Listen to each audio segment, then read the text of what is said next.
Hi guys, checking back in with some more chapters of our book, A Boy and a Bear in a Boat. So we are now on page 121 and on a chapter called Fishing.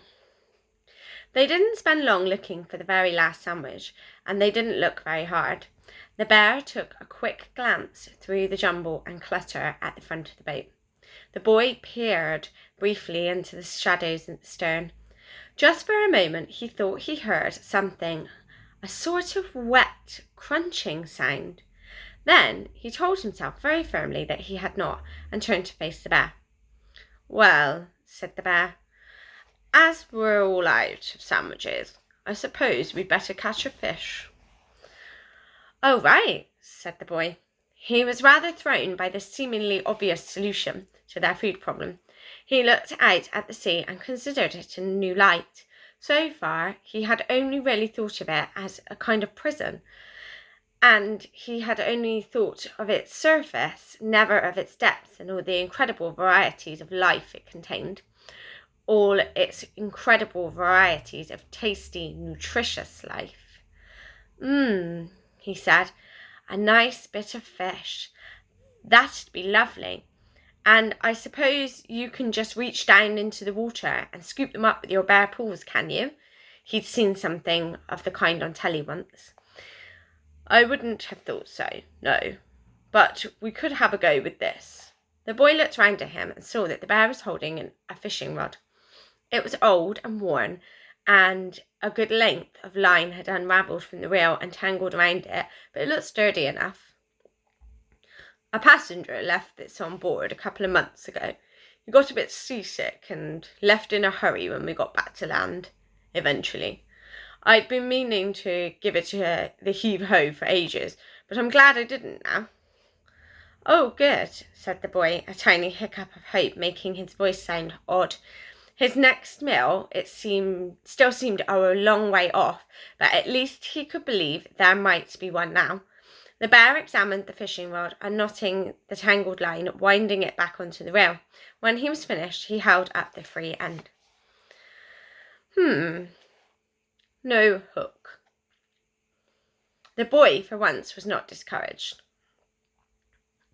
"Maybe we could make one somehow." "Yes," said the bear thoughtfully.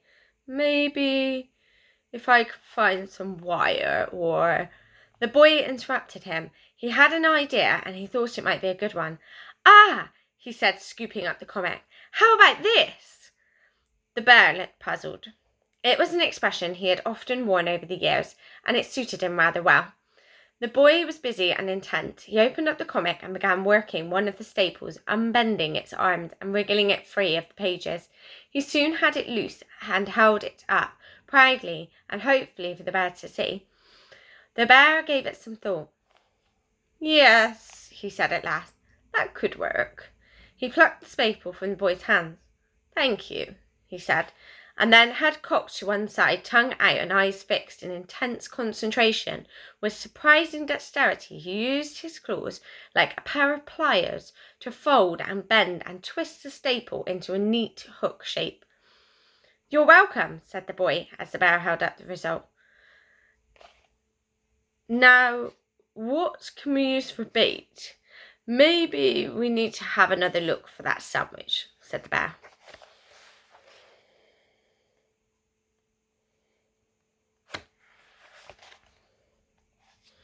"No," said the boy. "Not only do I not want to eat that sandwich, I don't want to eat anything else that's eaten that sandwich. Besides, at this stage, I think the sandwich is more likely to eat the fish than the other way round." You do have a point," said the bear. They thought for a while, to the accompaniment of their duetting stomachs. "Oh," said the bear, "we could make a fly." It was the boy's turn to look puzzled. He wasn't as good at it as the bear, but it was a decent enough effort for a beginner. "You know," said the bear, fly fishing, they wear those really long wellies and stand in rivers for days on end, for fun, and they use pretend flies for bait, hooks made to look like insects." A dim memory of a chilly visit some years previous to boring Uncle Ian's house coughed politely for attention at the back of the boy's head. "Oh yes," said the boy, "I think I know what you mean. Aren't they usually a bit sort of hairy or feathery or, furry?" "Yes, that's right. Now, if we could just find some—" Ow! The bear scowled at the boy and rubbed an angry paw vigorously over a tiny patch on his thigh that suddenly found itself bald. The boy, trying quite hard to look apologetic rather than amused, held aloft the newly liberated tuft of fur between his thumb and his forefinger. "Yes," said the bear, snatching it away, "that should do." He didn't stay angry at the boy for long. He was soon absorbed with the task of making the fly. It took a long while to work it out, and the boy kept asking questions. But then, sometimes, though he would never admit it, answering an annoying question helped him to work out what to do next. And making the fly was fiddly business. So the boy's thin fingers were a help whenever two pulls just didn't seem enough to get the job done. After a lot of false starts, mistakes, and a bit of shouting and a couple of minor puncture wounds, they managed between them to bind the tuft of fur to the hook using a loose piece of thread from the sleeve of the boy's coat. The bear licked his wounds while holding up the fly in the other paw, and he and the boy scrutinized their handiwork. "It looks good," said the bear. "Yes, it does," said the boy. He smiled at the bear, and the bear smiled back. "Let's catch some fish, then," he said. The boy had an old door key that he took from his key ring to tie to the end of the line as a weight. The bear tied the rubber duck a few meters further up the line as a float. The new furry hook went between the two, closer to the key than the duck. "Is that right, do you think?"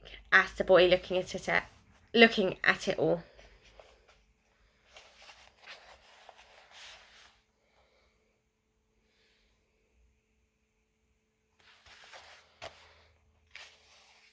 "Right enough, I reckon," said the bear cheerily, and drew the rod back behind his head and then threw his arm forward, whipping the rod up and over with elegance and force, as if he'd been doing it all of his life.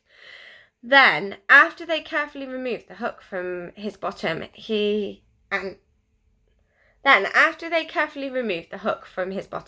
and he stopped yelling, he tried again. The line flew out across the water, drawing an elegant arc through the air. The key hit the surface with a distant plop and pulled the hook down after it. The duck float floated, and the line dropped down across the sea between it and the boat, doodling lazily across the surface of the water. The bear reeled in the line a touch, taking up the slack. Then they watched the distant duck bobbing on the sea. And they watched and they waited, and they waited and they watched. A lot of time passed very slowly.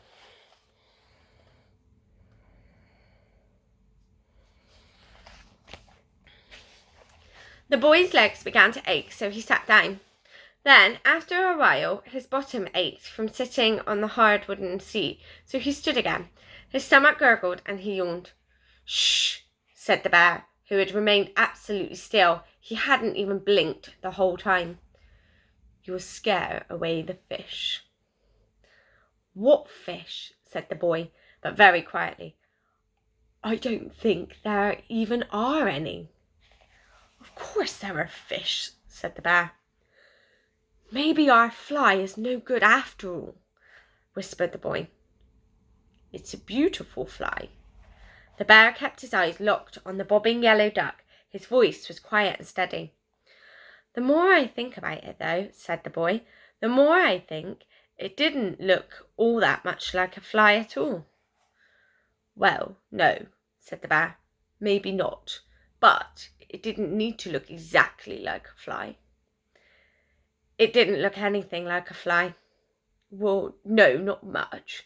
But it looks like some kind of insect or something, and that's good enough." "What kind of insect?" said the boy.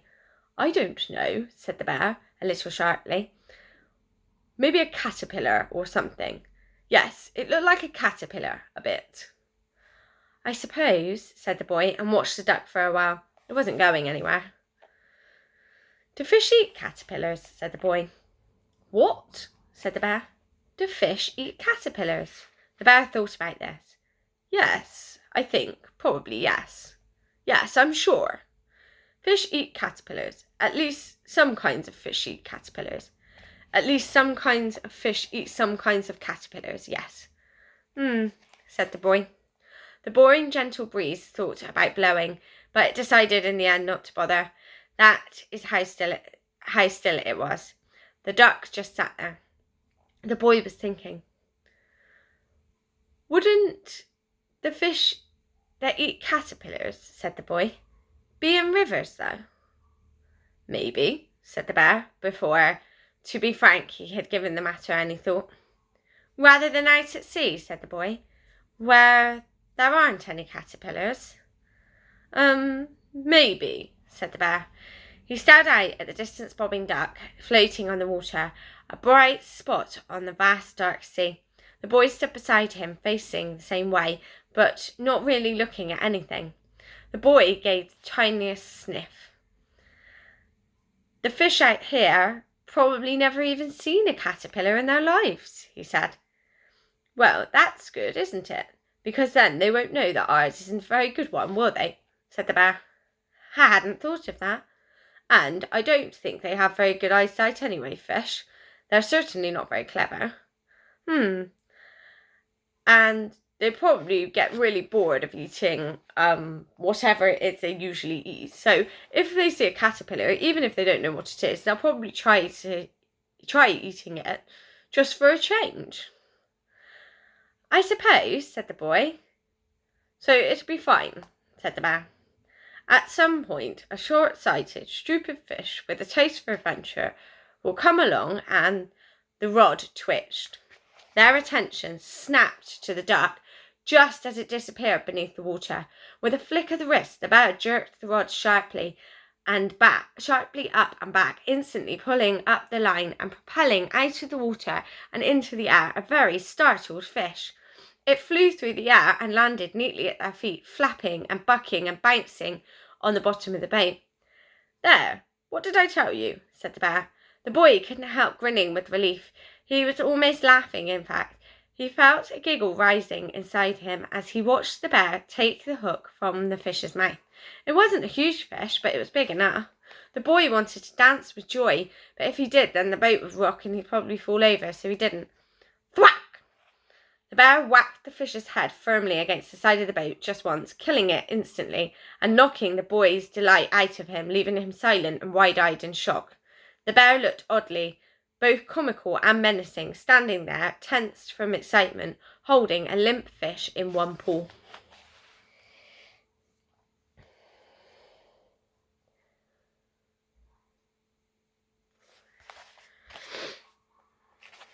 The boy looked at him and said nothing.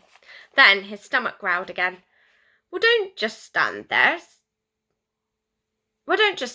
said the boy. We've got a fish to cook.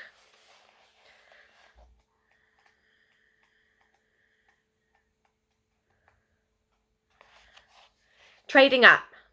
The boy awoke and licked his lips. There was a slight taste of yesterday's fish still on them. Even that faint trace was exquisite.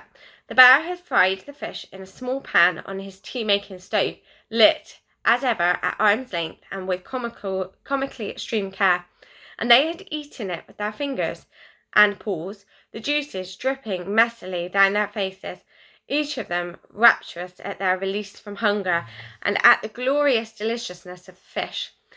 If their stomachs could have danced for joy, they would have.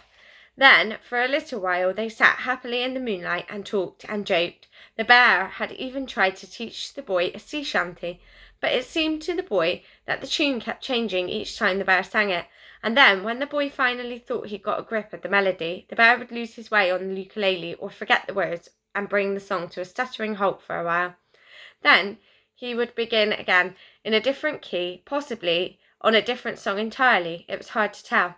It was an awful racket, to be honest, but their laughter sounded sweet enough in pauses. And at some point the boy had fallen asleep and slept more deeply and dreamed more happily than ever he had since they set off. Now the taste of yesterday's meal on his lips roused his hunger. His stomach grumbled. Yesterday's fish had been so amazingly tasty, but it hadn't been so very big, and it had been yesterday. The boy's stomach, having been reminded what it was there for, was keen to get back to work. The bear's was clearly thinking along the same lines. It rumbled deeply. The boy's tummy gurgled a harmony. "You can take a turn with the fishing rod if you like," said the bear. "See if you can catch us something. I'm going to keep rowing." The boy was quite excited at the prospect of fishing. He'd never really seen the appeal before, when he'd seen grown-ups doing it for fun. How was it fun, sitting still for a long while with nothing happening? But now that it was a way of not starving to death, he began to see the point of it. His first attempt at casting the line didn't go too well. With one try, he managed to get the hook caught in his coat, which was scrunched up on the seat and then hurled out into the water. Another time he tangled the line around one of the oars and set the bear growling at him for interfering with his rowing. Eventually, though, the boy realised that he could just lower the rubber duck into the water and then gradually unreel the line as the boat moved on. Once the duck was far enough away that he couldn't see it, he would reel the line slowly back in and then start again. He did this again, and though he was disappointed each time he failed to catch anything, he found he was not especially frustrated. He was patient, more or less, and though the bear had remained silent throughout, offering neither advice nor discouragement at any point, the boy sensed that he approved. The sky was cloudless as ever. The sea was still, and the only signs were the splish, splish, splish of the oars and the pair of grumbling, rumbling stomachs. But the boy was not bored.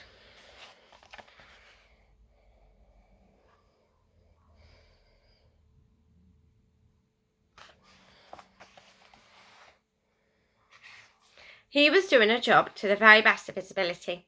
The sun was warming and the breeze was fresh. He felt good, very, very hungry, but good, peaceful, contented, calm. Then the duck ducked. "Ooh," said the boy. "Ah," said the boy. "Wotherabah," said the boy to the bear as he pointed at the spot where the taut fishing line met the surface of the water, the bull's-eye in the target of ripples. The bear watched the boy with calm amusement, slowing the pace of his rowing but saying nothing. The boy turned his attention back to the fishing rod and pulled back hard on the rod and began winding the reel. It wasn't easy. The tension in the line was tremendous. He sat down on the middle bench, squelching into his coat that he'd laid to dry there, and braced his feet against the rear seat. The rod bucked in his hands, as if trying to wrench itself free, and leaped into the sea. But the boy held it firmly, heaved back on it, and saw it bend alarmingly above his head. He wondered if it might break in two, or else surely the line would snap. "I think you've got something there," said the bear, enjoying himself. The boy ignored him. Another hard tug on the line kept his attention focused there.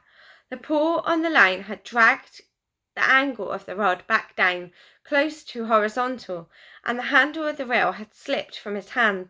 The reel span as the line flew out of it, and the boy's unseen adversary raced away from the boat. "Oh, no, you don't!" The boy grabbed at the handle, first slowing the turn of the reel and then stopping it. He jerked the rod back again, pulling the line tight, and then lowered it back down while reeling in the line to maintain the tension. He'd seen this done somewhere, he thought. He didn't think he was doing it quite right, but he won back some of the lost line all the same. He did it again, pulled back, lowered, reeled in. It was smoother this time. As he pulled back a third time, it was easier. The line was fighting him less and the rod bending more gently as whatever he had caught grew tired. Soon he was able to reel the line in freely, turning the handle easily and quickly, grinning delightedly in anticipation. The angle of the line steepened as the catch was pulled closer and closer to the boat. The little yellow rubber duck speeding towards him across the water. Soon he would be lifting out his catch, triumphant. He realised that the boat was no longer moving and that the bear was standing behind him now, watching over his shoulder. The boy felt great. He wound and wound the reel and watched as the fish finally emerged from the water and dangled, flipping and flapping in the air at the end of the line. It was tiny. "Quite a fighter, that one, wasn't he?" said the bear. There was no mockery in his voice. He took the fish from the hook. It only took a small thwack to kill this one, and the boy still winced a little. "Well done," said the bear. "He's just the job." "Don't be stupid," said the boy grumpily. "Much too small. Not much of a meal for either of us." "That's true," said the bear, rubbing a thoughtful claw behind his snout. "But we're not going to eat this one." Something about the bear's tone was making the boy nervous, and there was a little look in his eye too. He was staring a little too intently, and not exactly at anything, as if slightly in a daze. His stance was too tense, as if his muscles had all clenched, or as if he was full of electricity, as if there was something inside of him waiting to get out. "I've had," said the bear, "a brilliant idea." "Oh no," thought the boy. "Oh yes," said the boy. "This fish," said the bear, lifting it delicately by its tail, "is too small for us to eat. But if we use it as bait—" "Then we could catch a bigger one," said the boy. He looked excited. Then he looked a little shocked. He stood very still with his eyes wide and his mouth hanging open, and neither moved nor spoke for quite some time. "What is it?" said the bear, waving a paw in front of the boy's staring eyes. "That," said the boy in a dazed and bemused voice, "really is a brilliant idea." He turned his head and looked up to the bear, addressing him directly. "How did it happen?" The bear made a show of taking offence to this, but only for a moment. He was too eager to put his plan into action to waste time on play acting. It took a little bit of thinking and then some doing before they could start fishing again. The boy pointed out that to catch a bigger fish, they would need a bigger hook. So the bear took a small nail torn with his teeth from a wooden crate full of who knew what he stowed in the bows, and bent it into shape. He then tied it to the line in place of the caterpillary fly. He hooked it inside the little fish and handed the rod back to the boy. "I can't stand around here all day. I've got rowing to do," he said. "You can do the fishing again. You're clearly a natural." The boy held back a proud grin as best as he could, and they resumed their positions. The bear rowed. The boy dropped the line into the water. He played out a little line. The ducks sank almost immediately. The fish must have been as surprised as the boy was. It was barely put up any kind of fight, and was much easier to land than the last one, despite being bigger, much, much bigger. The boy heaved it aboard. The bear took it from him, which was a relief, and held it up. They both looked at it with admiration and hunger. "It's huge," said the boy. "Yes," said the bear, "it's a beauty." "Shall I get the stove and the pan out?" said the boy, scuttling off to the front of the boat. "Well," said the bear, "thwack! We could cook this one, or—" The boy stopped in his tracks and felt the uneasy rocking of the boat beneath his feet as he looked back at the bear. "Or what?" he said. "Were you thinking of having it stuffed and hung over your fireplace instead?" "I don't have a fireplace," said the bear, missing the boy's sarcasm. "But what I was thinking was that if using a little fish as bait caught us a big fish—" The boy could see where this was going, which admittedly made a pleasant change from everything else recently, and he didn't like it. "Oh no," he said. "Then if we use the big fish as bait," said the bear, carrying on regardless. "No, no, no," said the boy.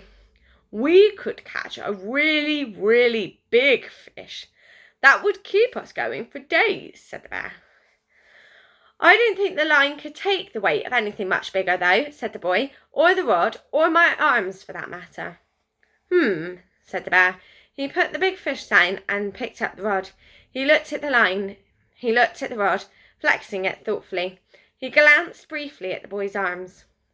"You're right," he said at last. The boy brightened. "We can't use the rod," said the bear. "So we'll need different tactics. Pass me the toolbox, will you? The blue one, just by your foot there." The toolbox wasn't that easy to get at. Clearly it hadn't seen much use recently, as it was covered in and surrounded by all sorts of other odd bits and bobs and ends. The boy dug his way in and extracted it and lifted it onto the centre seat. The bear opened it up and the boy peered in. It was a big box with a large number of different sized compartments that opened up and spread out as the box itself was opened. All of them were empty except for the big section at the very bottom, in which was a large wooden mallet. "Is that it?" said the boy. All the tools I've ever needed," said the bear contentedly, lifting the mallet from the box with one paw, tapping it heftily in the other, gazing off into the distance in the past. "Used to work wonders on the engine." "Harriet used to have an engine?" "Yes," said the bear briefly. He looked thoughtfully down at the mallet. "They don't build them like they used to, you know. They really don't." A moment passed. "But what's that got to do with fishing?" said the boy, pointing at the mallet. "Well," said the bear, "like you said, the rod and the line wouldn't take the weight of the kind of fish we're after now, so—" He stood at the back of the boat and held the fish out over the water with his left paw. In his right paw, he gripped the mallet behind his back, poised and ready to swing. "See," said the bear, "the really big fish jumps out of the water to eat quite big fish, and then, pow!" He waggled the mallet. "Pow!" said the boy. "That's right, pow! Then we'll have food for at least a week. For a week at least, I reckon. Brilliant, isn't it?" The boy didn't think it was brilliant. He told the bear this quite clearly and politely, and then not quite so politely, then really quite rudely. He strongly suggested that they cook and eat the fish they got right now. The bear was having none of it. "It's the captain's decision to make," he said, tapping his captain's hat, not quite as lightly as he'd intended, with the mallet for emphasis. "Long-term planning, that's the thing," he huffed. "That's what captaincy is all about, but I wouldn't expect you to understand."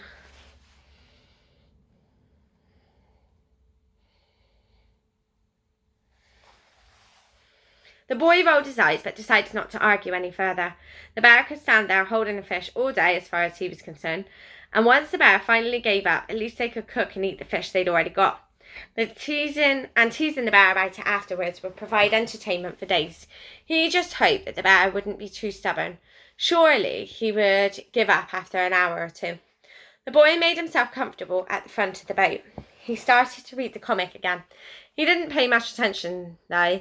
He knew it so well now that there were no surprises left in it for him. He looked up at the bear standing there, tongue out in concentration. Fish clasped in one paw, mallet in the other. No surprises there either. He just looked at the fish and his stomach rumbled. "Shh," said the bear, without looking round. "You'll scare away the fish." Before the boy could reply, he was interrupted by a much lower, louder rumble that made the whole boat shake. "I'll scare the fish away," said the boy. "Your tummy's much worse than mine." The bear looked puzzled. "That wasn't my tummy," he said. The rumble rumbled again. It was a terrible, low growling, even louder now, and the boat was pitching and rocking. The bear, struggling to keep his balance, nevertheless still held the bait steady over the now choppy waters. "That's odd," he said. The growling got louder still, the volume growing more quickly now. The boy looked around, trying to work out which direction it was coming from. There was nothing to be seen. It made no sense. Louder still, he could feel the vibrations of it through the boards of the boat's hull, up through his feet and legs to shake his stomach. Deafening now, the sea around them foaming and angry. And then the boy realised. "It's coming from underneath us," he shouted to the bear. "What?" said the bear, turning to look at the boy, keeping his baited arm outstretched. A huge column of water shot upward from the sea, directly behind the boat, the tremendous noise of it combining with an unearthly growling, howling, thundering cry, as something very big and very strange burst out of the sea, neatly snatched the fish from the bear's hand.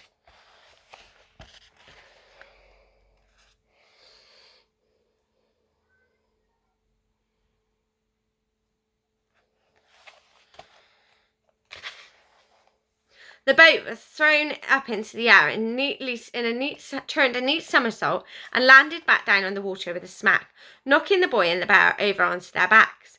They looked up at the terrifying thing towering above them, at many eyes and tentacles and barnacle-encrusted skin, the gaping mouth of full of very big and very pointy teeth.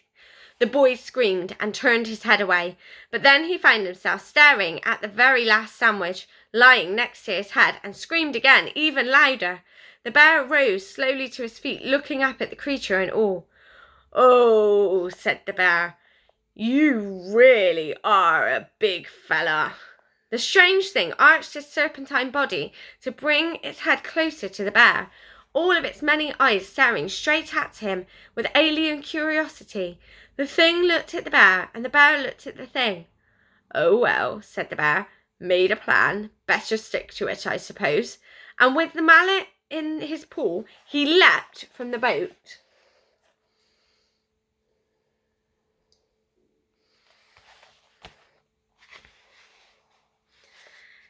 Okay, that is where we stop for today. I hope that you've enjoyed it, and I will check in again tomorrow with the next few chapters. Bye!